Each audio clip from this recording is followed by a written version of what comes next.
L'entreprise concurrente, qui est en fait Fives Lills ou même Schneider, puisqu'il y avait des très grosses entreprises qui étaient concurrentes d'Eiffel, et lui est moins cher.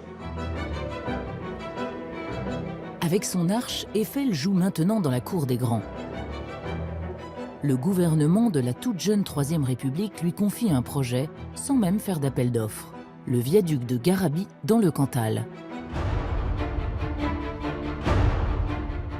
Eiffel réitère son exploit avec une arche presque identique à celle de Porto, complétée par un viaduc de 554 mètres de longueur à 122 mètres au-dessus du sol. Ces pylônes tout en fer sont les précurseurs de la Tour Eiffel. À 52 ans, Gustave Eiffel est le constructeur français incontournable.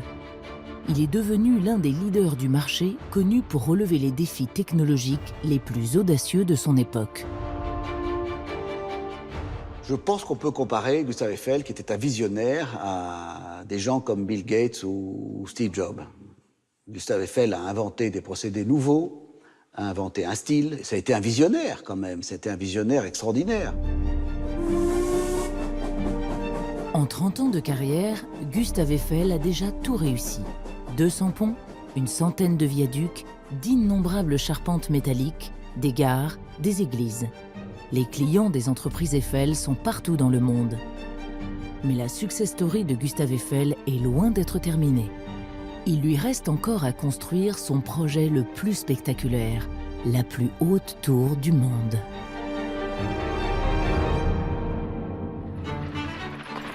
Paris, 1885. Le tout nouveau gouvernement républicain vient de décider l'organisation de la prochaine exposition universelle prévue dans 4 ans, en 1889. C'est le 100e anniversaire de la Révolution française, la date n'est pas choisie au hasard. Après la défaite de Sedan et la perte de l'Alsace-Lorraine, la République est encore fragile. Cette exposition est donc une occasion pour redorer son blason. Le grand enjeu, c'est de faire reconnaître la France comme un leader en Europe et bien sûr aussi de souligner son lien avec la Révolution française. C'est à Londres que se tient la première exposition universelle en 1851. Ces événements sont les grandes messes de cette époque qui célèbrent le culte de la machine. Le lieu de l'exposition, le Crystal Palace, est le véritable clou de cet événement. Bâtiment extraordinaire, il est construit tout de fer, de bois et de verre, avec 560 mètres de longueur et 30 mètres de hauteur de plafond. Londres a donné le ton et dans les années à venir, d'autres capitales vont rivaliser d'inventivité pour surprendre sans cesse. L'époque est au gigantisme. Construire toujours plus grand et plus haut devient le credo des ingénieurs. À Washington, on lance en 1860 la construction d'un obélisque en granit. Objectif, 180 mètres. Mais l'exploit s'avère impossible. Il s'arrête à 169 mètres. La pierre a montré ses limites. Le plus haut bâtiment du monde à l'époque, c'était un obélisque. C'est l'obélisque construit à Washington, en granit. 20 ans pour le construire, des fondations qui s'étaient tassées, enfin très compliquées. Tout d'un coup, avec le fer, on double quasiment la hauteur de ce qu'on peut construire. Bien sûr, on va imaginer des structures pour monter beaucoup plus haut que ce qu'on savait faire jusqu'à présent. Et peut-être une des premières qui a une certaine publicité, c'est une structure proposée par 2 ingénieurs américains, Clark et Reeves, qui proposent une tour de 1000 pieds. 1000 pieds, c'est quoi? C'est un chiffre symbolique, c'est à peu près 300 mètres. La tour de Clark et Reeves ne sera pas construite, mais le mythe de la tour de 300 mètres est né. Atteindre 1000 pieds, c'est le défi à relever pour les ingénieurs. Et le premier à y parvenir entrera dans l'histoire. Et qu'en pense Gustave Eiffel? Au départ, ce pari ne l'intéresse pas. À 53 ans, le chef d'entreprise estime qu'il n'a plus rien à prouver. Si le rêve d'une tour de 300 mètres ne le préoccupe pas, il hante l'esprit de ses plus brillants ingénieurs. Émile Nouguier d'abord, un polytechnicien de 40 ans qui vient de diriger les travaux de Garabi. Et Maurice Coquelin, un petit génie de 26 ans qui a déjà élaboré l'ossature de la Statue de la Liberté. Les deux ingénieurs sont d'accord pour un projet fou. Un pylône en fer inspiré des ponts métalliques dont les 4 piliers se rejoignent au sommet. En tout, l'édifice fait 300 mètres, bien sûr. Ils soumettent cette idée à Gustave Eiffel, qui savait très bien qu'il ne pourrait jamais construire un pylône, une chose purement métallique et pas du tout esthétique, en plein cœur de Paris. Donc, il leur a dit, vous pouvez continuer à travailler sur ce projet, mais en l'état, ça ne m'intéresse pas. Pour Nouguier et Coquelin, retour à la table de dessin. Avec Stéphane Sauvestre cette fois, un architecte lui aussi collaborateur de la Maison Eiffel. Sauvestre a carte blanche. Il va transformer ce pylône pour en faire un édifice inédit.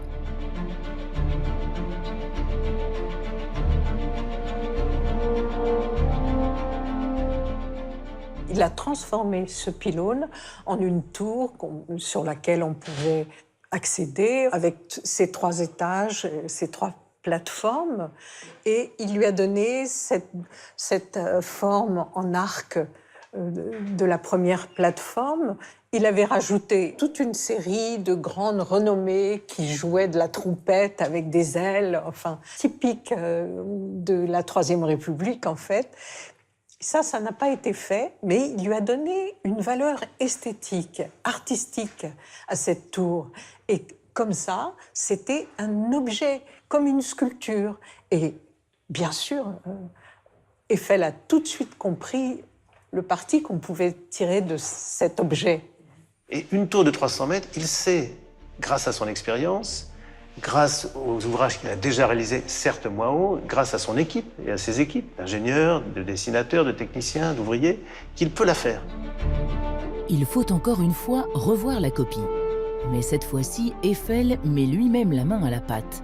Il est convaincu qu'il tient là un projet qui pourrait faire sensation lors de l'exposition universelle en 1889. Résultat, plus d'angelots ni d'autres fioritures, mais les arches en dentelle de fer restent. Elles deviendront même un élément essentiel de cet ouvrage. La tour a 4 faces avec 4 arches. 4 arches, en fait, qui, elles, sont des arches purement décoratives, même pas structurelles. Elles sont suspendues au premier étage. Pourquoi des arches? Parce que ça permet de donner une forme d'entrée à ce qu'était l'entrée de l'exposition universelle de 1889. Et puis l'arche, c'est une forme qui rassure, qui donne une impression de stabilité. On est accoutumé à voir des arches depuis les Romains. Et visuellement, ça donne aussi une forme un peu moins industrielle peut-être que le schéma de la tour tel qu'il avait été conçu. En tout, la tour change 4 fois de visage avant de trouver sa forme définitive. Le projet mobilise 50 ingénieurs et dessinateurs sur 700 dessins d'études. La tour de 300 mètres, c'est l'équivalent de 4 fois Notre-Dame. Ou 6 fois l'Arc de Triomphe. Jamais personne n'a construit aussi haut. Alors, pour parvenir à réaliser cet exploit, Eiffel doit se prémunir de tous les dangers possibles, notamment le vent, l'ennemi numéro 1 des constructeurs. Eiffel avait déjà pu percevoir de manière très concrète les effets du vent sur les structures en construisant un pont, le viaduc de la Tarde, dans le Massif central, qui, en 1884, par une nuit d'orage, alors qu'il était en construction justement en porte-à-faux sur un pilier, la partie métallique a été précipitée dans le vide. Le pilier était en maçonnerie, le pilier est resté. Et donc le pont s'est effondré. Il n'y a pas de mort puisque c'était pendant la nuit, mais il a pu voir que le vent, même dans une structure très ajourée de treillis, comme est la tour Eiffel, finalement exerce une force très importante sur une structure comme ça. Pas question que cet accident ne se reproduise sur la tour. La tâche des ingénieurs est immense. Il faut calculer la pression du vent sur un édifice qui n'a encore jamais été construit. Eiffel et ses hommes s'avancent là en terrain complètement inconnu. Et c'est l'ingénieur Coquelin qui va se lancer dans les calculs. Coquelin, il a calculé la tour au pifomètre. Il a commencé 3-4 fois pour savoir quel vent, le vent qu'il avait à 300 mètres de hauteur. Il ne savait pas. S'il calcule avec un coefficient qui n'est pas bon, le vent, il peut plier la tour, ou il peut faire des... Il y a déjà vu, je ne me rappelle plus où, il y a des pylônes qui se sont écrasés, qui se sont pliés en deux. Et donc l'idée, c'est que le poids de la tour, qui est un poids vertical, et la force du vent, qui est une force horizontale, combinée donne une force oblique. Cette oblique, eh bien, elle suit précisément la courbure des arêtes de la tour.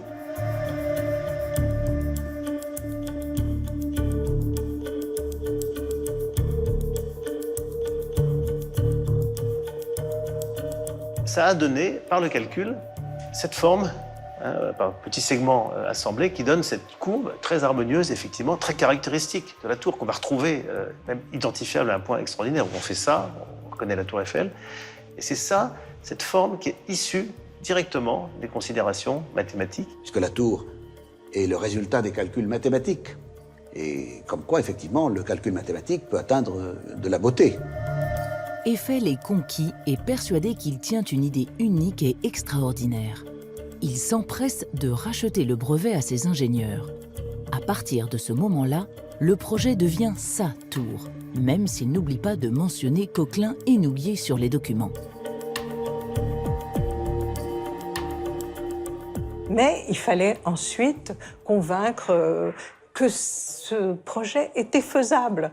Et ça, Eiffel a fait des conférences absolument partout. Il a publié dans le génie civil, la construction moderne. Évidemment, il a réussi à convaincre ce pays qui était à la recherche justement de modernité et d'un geste fort qui montrerait la puissance de la France, la puissance inventive, visionnaire de la France.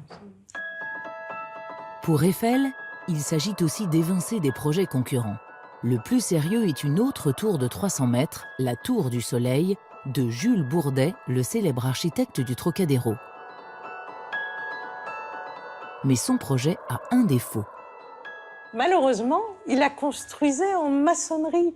Une maçonnerie de 300 mètres, ça veut dire des fondations de plus de 100 mètres de profondeur. C'est totalement irréalisable.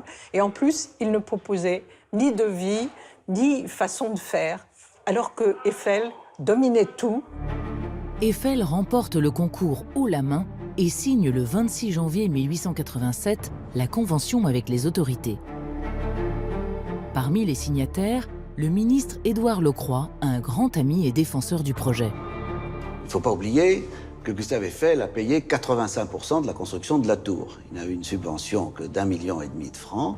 La tour en a coûté 8,5 et le reste, 9 je crois. Et le reste, c'est donc Eiffel qui a payé le supplément. 8,5 millions de francs or, soit l'équivalent de plus de 100 millions d'euros. Eiffel obtient une concession de 20 ans, après quoi l'édifice reviendra à la ville de Paris. Le Mont Valérien, à une dizaine de kilomètres de Paris, est envisagé comme premier site de construction. Mais c'est le Champ de Mars qui sera choisi. C'est le lieu principal de l'exposition universelle qui aura lieu dans seulement 2 ans. 2 ans, c'est le temps qui reste à Eiffel et ses hommes pour construire cette tour de 300 mètres. Bien peu de temps pour affronter un chantier d'une complexité hors norme où tout reste à inventer. Le compte à rebours est lancé.